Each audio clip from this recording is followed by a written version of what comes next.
নিষিদ্ধ ছাত্রলীগের সাবেক সহসভাপতি ফাল্গুনী গ্রেপ্তার।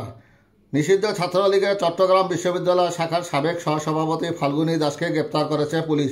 রোববার 28শে ফেব্রুয়ারি রাত 10টার দিকে ঢাকার অমর 21 বইমেলা থেকে তাকে গ্রেপ্তার করে শাহবাগ থানা পুলিশ। শনিবার সকালে তাকে আদালতে পাঠানো হয়। এই বিষয়টি নিশ্চিত করেছেন ঢাকার শাহবাগ থানার ভারপ্রাপ্ত কর্মকর্তা খালিদ মনসুর।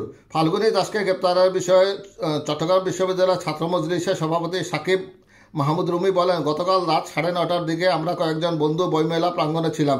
হঠাৎ ফাল্গুনী দাসের মতো একজনকে দেখতে পাই। তিনি উজান প্রকাশনীর স্টলের দিকে হেঁটে যাচ্ছেন। আমি প্রথমে নিশ্চিত হলাম যে এটাই ফাল্গুনী দাস। নিশ্চিত হয়ে সঙ্গে সঙ্গে শাহবাগ থানার ওসি খালেদ মনসুরকে কল দিই। কল পেয়ে তিনি এসে ফাল্গুনী দাসকে আটক করে শাহবাগ থানায় নিয়ে যান। রুমি আরও বলেন, ফাল্গুনী দাস বিশ্ববিদ্যালয়ে অনেক অপকর্মের সঙ্গে জড়িত। তিনি বৈষম্য বিরোধী ছাত্র আন্দোলনের শিক্ষার্থীদের বিরুদ্ধে ছাত্রলীগের সন্ত্রাসী কর্মকাণ্ডের উস্কানিদাতা। শাহবাগ থানার ভারপ্রাপ্ত কর্মকর্তা খালেদ মনসুর বলেন, গতকাল রাতে নিষিদ্ধ ছাত্রলীগের চট্টগ্রাম শাখার সহসভাপতি ফাল্গুনী দাসের নামে একজনকে আটক করা হয়েছে। আজ তাকে কোর্টে চালান করা হয়েছে। তার বিরুদ্ধে সন্ত্রাস বিরোধী আইনে মামলা হয়েছে।